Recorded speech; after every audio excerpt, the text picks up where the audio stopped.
Hello everyone, class 12th chemistry के batch में आप सभी का स्वागत है। क्लास 12th केमिस्ट्री के अंतर्गत हम आप लोगों को ऑर्गेनिक केमिस्ट्री में हेलो एल्केन और हेलो एरीन चैप्टर पढ़ा रहे थे, जिसमें हमने लास्ट टर्न पर आपको एल्केन से हेलो एल्केन बनाना सिखाया था। ध्यान दीजिए, एल्केन से हेलो एल्केन जो बनता है वो हेलोजनीकरण हेलोजिनेशन प्रोसेस से बनता है और उसके कई सारे फैक्ट्स थे, तथ्य थे, जिनके बारे में हमने आपको जानकारी दी थी। आज का जो हमारा टॉपिक है वह है एल्कीन से हेलो एल्केन बनना। एल्कीन से हेलो एल्केन बनाना, यह आज का हमारा टॉपिक है कि आप किसी भी तरीके के एल्कीन को हेलो एल्केन में कैसे बदलोगे, क्योंकि आपके पेपर में कई सारे एल्कीन जैसे ethene, propene, butene, pentene, hexene, heptene, ये सब एल्कीन के नाम हैं, एल्कीन प्रजाति के नाम हैं, एल्कीन श्रेणी के नाम हैं। और इन एल्कीन को आपको हेलो एल्केन में कन्वर्ट करना है, कन्वर्जन करना है। तो आप कैसे एल्कीन से हेलो एल्केन बनाओगे, आज आपको यह सीखना। यानी कि अभी लास्ट वीडियो में क्या सीखे थे, एल्केन से हेलो एल्केन बनाना, और आज सीख रहे हैं एल्कीन से हेलो एल्केन बना।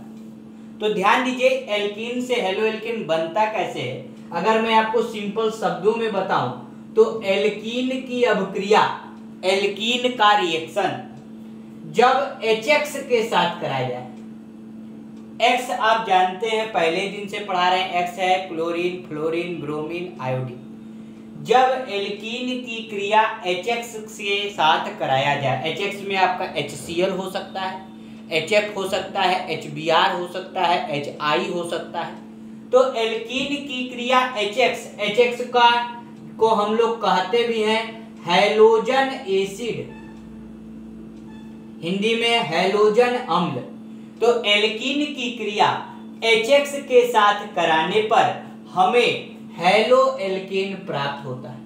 अगर शब्दों में कोई पूछे कि आप एल्कीन से हेलो एल्केन कैसे बनाओगे, तो आप सिंपल सा बताइए कि जब एल्कीन की क्रिया HX के साथ कराई जाती है तो हमें हेलो एल्केन प्राप्त होता है। तो एल्कीन की क्रिया HX से कराने पर हेलो एल्केन बनता है। लेकिन यह हम लोग जितना सामान्य समझ रहे हैं ना, उससे भी कई सारी चीजें इसमें अलग दर्जे की हैं, कठिन दर्जे की। क्योंकि एल्कीन से HX की क्रिया कराने पर तो हेलो एल्केन बन जा रहा है, लेकिन यह क्रिया कराते समय वह नियमों का पालन कर रहा है, और नियमों में है आपका मार्कोनी का आपका नियम, 11th में पढ़े होंगे, नहीं पढ़े होंगे तो अभी हम बताएंगे।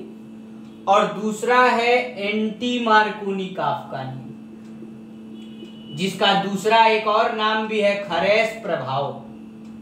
तो एल्केन से हैलोजन अम्ल की क्रिया द्वारा हेलो एल्केन बनता है, ये रटने वाली चीज है, याद रखिएगा। और यह जब क्रिया कराते हैं तो क्रिया कराते समय मार्कोनिकॉफ के नियम का पालन करना पड़ता है, मार्कोनिकॉफ रूल फॉलो करना पड़ता है। यह दूसरा पॉइंट। यानी कि अगर आपसे पूछे कोई एल्कीन से हेलो एल्केन कैसे कैसे बनता है, तो आप सीधे बताइए कि एल्कीन की क्रिया हैलोजन अम्ल से कराने पर हेलो एल्केन बनता है। यह जो क्रिया है, यह क्रिया मार्कोनिकॉफ के नियम और एंटी मार्कोनिकॉफ के नियम, जिसका नाम खरेस प्रभाव, पराक्साइड इफेक्ट भी है, उसके आधार पर कराया जाता है। जैसे अगर आप ध्यान दीजिए, मैथ में आपको बता दिया जाता है कि a+b का होल स्क्वायर होता है a² + b² + 2ab, और यह आप अपनी आवश्यकता अनुसार जहां पर आपको इसकी जरूरत पड़ती है आप उसका यूज कर लेते हो। ऐसे ही यह आपके केमिस्ट्री के फार्मूले हैं कि एल्कीन से हेलो एल्केन बनेगा तो HX के साथ रिएक्शन कराना है, मार्कोनिकॉफ या एंटी मार्कोनिकॉफ, और उसका यूज कैसे आप अपने एग्जाम में करोगे ये आपको खुद सोचना पड़ेगा। तो ध्यान दीजिए, एल्कीन से HX की क्रिया कराकर हेलो एल्केन बनता है और दो नियमों का पालन करता है। क्या नियम है, अब हम आपको वह बताने जा रहे हैं। तो ध्यान दीजिए, एल्कीन जो होता है इसमें कार्बन कार्बन के बीच में डबल बॉन्ड होता है, और यह जो एल्कीन होता है यह दो प्रकार का एल्कीन होता है। एक एल्कीन का नाम है सममित एल्कीन, इंग्लिश में कहते हैं सिमेट्रिक एल्कीन, और एक एल्कीन का नाम है असममित एल्कीन, इंग्लिश में कहते हैं अनसिमेट्रिक या नॉन सिमेट्रिक एल्कीन। बात समझ में आ रही है? तो एल्कीन से हेलो एल्केन बनाने के लिए सबसे पहले आपको यह देखना पड़ेगा कि जो आप एल्कीन लेकर के चल रहे हो वह सममित है कि असममित। और सममित और असममित आप कैसे पहचानोगे कि सिमेट्रिक और अनसिमेट्रिक कौन से हैं? तो ध्यान दीजिए, फार्मूला के थ्रू आप बताएंगे। जैसे मान लीजिए यह कहीं लिखा हुआ,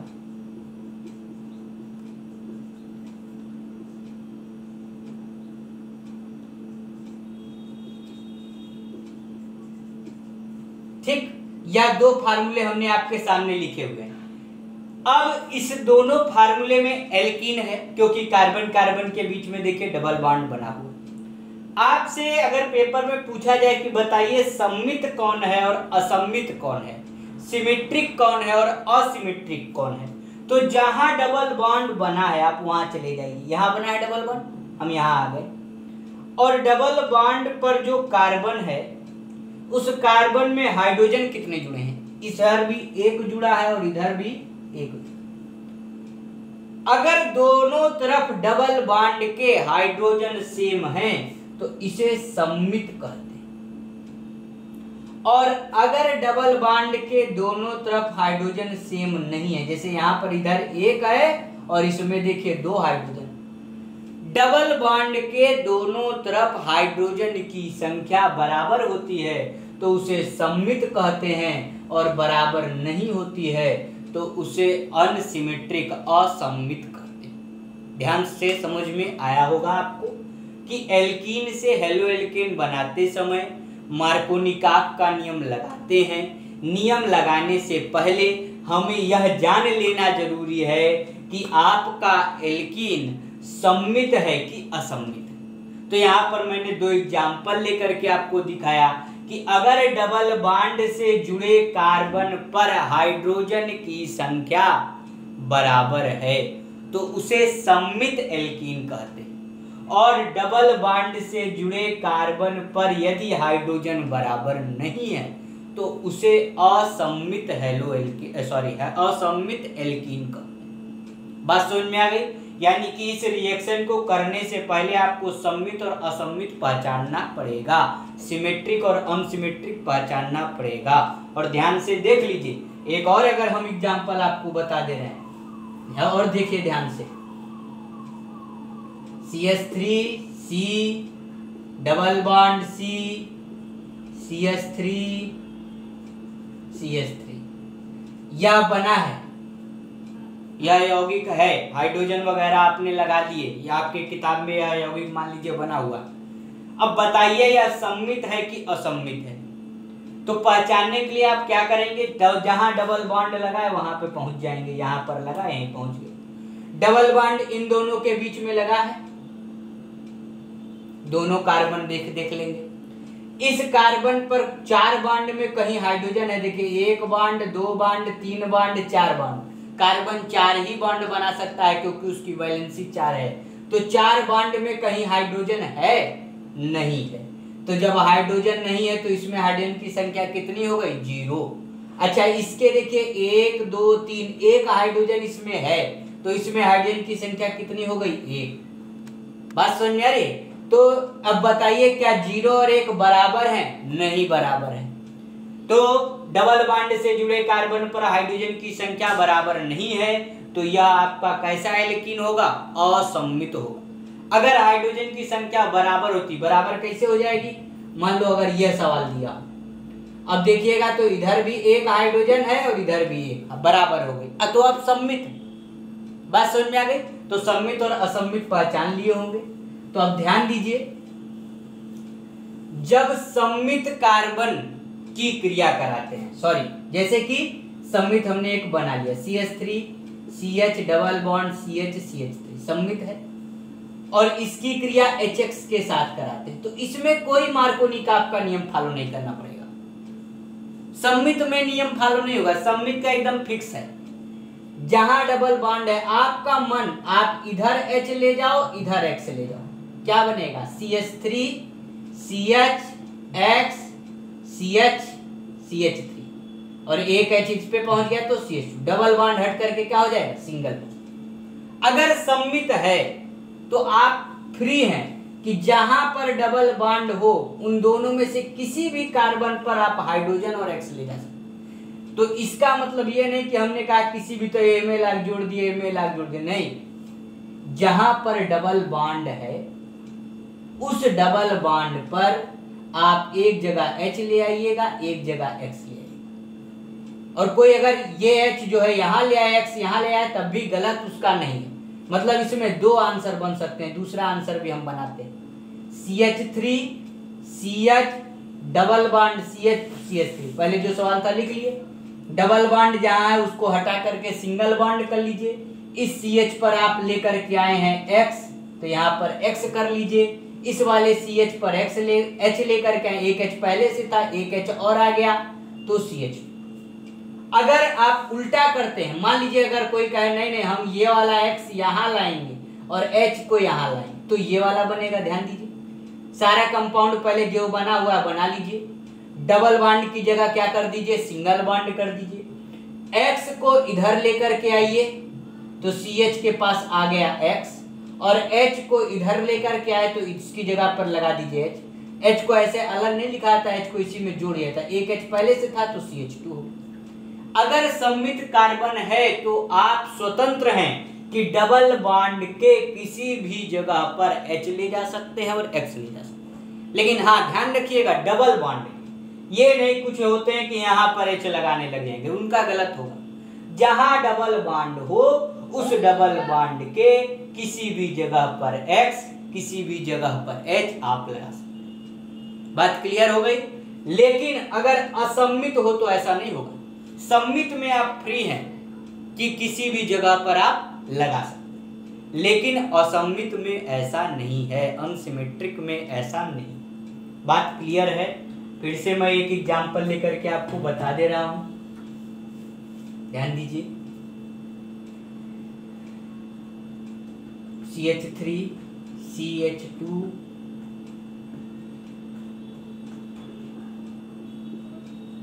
ठीक, जैसे ये कंपाउंड है, मान लीजिए ये तो वही पुराना ही वाला हो गया। यह कंपाउंड है और HCl के साथ इसका रिएक्शन करना। पहचानिए पहले सिमेट्रिक है कि अनसिमेट्रिक है। डबल बॉन्ड के दोनों तरफ देखिए, इस पे भी एक हाइड्रोजन, इस पे भी एक हाइड्रोजन, हाइड्रोजन बराबर है तो सिमेट्रिक हो गया। ये 11th में भी था, मैंने पढ़ाया हुआ 11th में, जो भी पुराने स्टूडेंट रहे होंगे, और कई सारे क्वेश्चन भी लगवाए होंगे। अब जहां पर जो इसका रिएक्शन अगर आपको कराना है तो पहले जो ये एल्कीन है ना, इसको वैसे ही लिख लो ताकि कुछ गलती ना हो। जहां डबल बॉन्ड था वहां पर कर लो सिंगल बॉन्ड, ठीक। अब एक H को डबल बॉन्ड के एक कार्बन पर और Cl को दूसरे पर। कोई गलती से Cl को अगर इधर भी ले आता है, H को इधर भी ले आता है तो उसका भी सही। तो Cl इस पर आया तो Cl, और H वाला इस पर आया तो इसके नीचे जोड़ दीजिए H, और H को अलग जोड़ने की बजाय इसी के साथ लीजिए CH2। H पहले से था, एक H और आ गया तो CH2 हो गया रिएक्शन। तो ये तो है आपके सम्मित की बात। लेकिन जब हम लोग असम्मित की बात करते हैं, असम्मित में रिएक्शन कराते हैं, ठीक, तो असम्मित के रिएक्शन में मार्कोनी-काफ का नियम फॉलो होता है। क्या होता है नियम, अभी हम आपको बताएंगे। पहले तो असम्मित लिख लीजिए, ये आपका असम्मित है CH डबल बॉन्ड CH2, ये आपका असम्मित है। इसके साथ रिएक्शन कराने जा रहे हैं आप HCl का। नियम क्या कहता है? नियम कहता है कि देखो HCl में यह पॉजिटिव है और Cl वाला हिस्सा निगेटिव। नियम के हिसाब से कहता है कि पॉजिटिव निगेटिव वाला हिस्सा वहां जाएगा जहां हाइड्रोजन कम, और पॉजिटिव वाला हिस्सा वहां जाएगा जहां हाइड्रोजन ज्यादा। बात समझ में आ रही है? यानी कि इस Cl वाला हिस्सा इन दोनों में ये नहीं कि यहाँ वाले हाइड्रोजन को देखने लगे, नहीं। Cl वाला हिस्सा इन दोनों में, निगेटिव वाला हिस्सा वहां जाएगा जहां हाइड्रोजन कम हो, और पॉजिटिव वाला हिस्सा वहां जाएगा जहां हाइड्रोजन ज्यादा। कुछ कहेंगे सर ए में तो सबसे ज्यादा हाइड्रोजन है, 3 हाइड्रोजन है, यहाँ भेजा जाए। अरे नहीं, वहां भेजेंगे जहां डबल बॉन्ड होता है, केवल और केवल डबल बॉन्ड वाले कार्बन को ही देखना है, और किसी से हमको कुछ मतलब नहीं।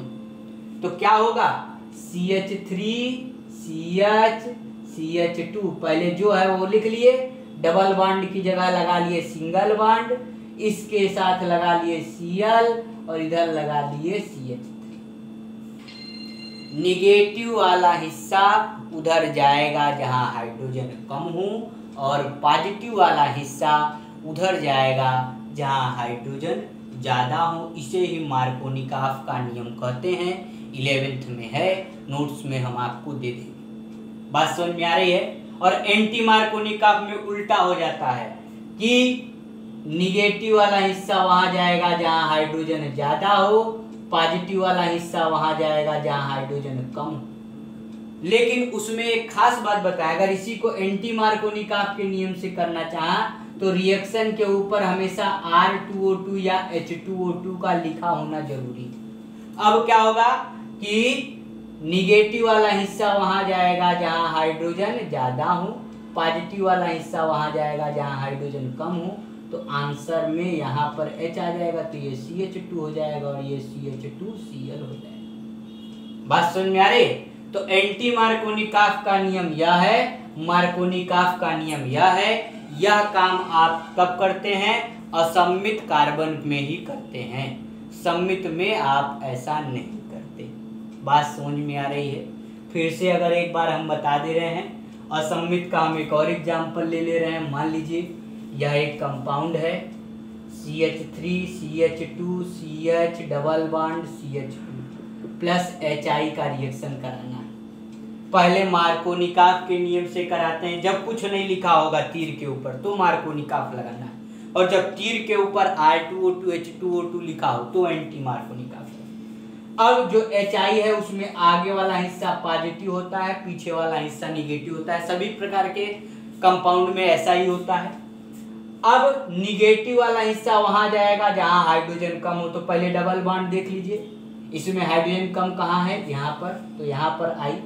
और पॉजिटिव वाला हिस्सा जाए वो उधर जाएगा जहां हाइड्रोजन ज्यादा हो, तो CH3 CH2 CHI CH3 बन गया। ठीक, तो इसे मार्कोनिकॉफ का नियम कहते। और अगर इसी तीर के ऊपर R2O2 लिखा हो तो एंटी मार्कोनिकॉफ से काम होने लगेगा, इसको यहाँ आ जाने लगेगा और यह पॉजिटिव वाला हिस्सा यहाँ आ जाने लगेगा। बात समझ में आ रही है? तो तब क्या होगा, CH3 CH2 CH H और CH2 के साथ I, H को अलग नहीं लिखा था, जोड़ कर लिख दिया। बात समझ में आ गई? तो मार्कोनिकॉफ का नियम, एंटी मार्कोनिकॉफ का नियम, एल्कीन से हेलो एल्केन, देखिए सब हेलो एल्केन ही बन रहा है, और लेकर क्या चल रहे थे? एल्कीन। तो एल्कीन से हेलो एल्केन इसी तरीके के द्वारा बनाया जाता है। बाकी कई सारी चीज़ें हैं, क्वेश्चंस हैं, वो हम आपको नोट्स में दे देंगे। तो आज के लिए इतना ही। बात समझ में आ रही है? तो एल्कीन से हेलो एल्केन हम लोग इसी ढंग से बनाते हैं।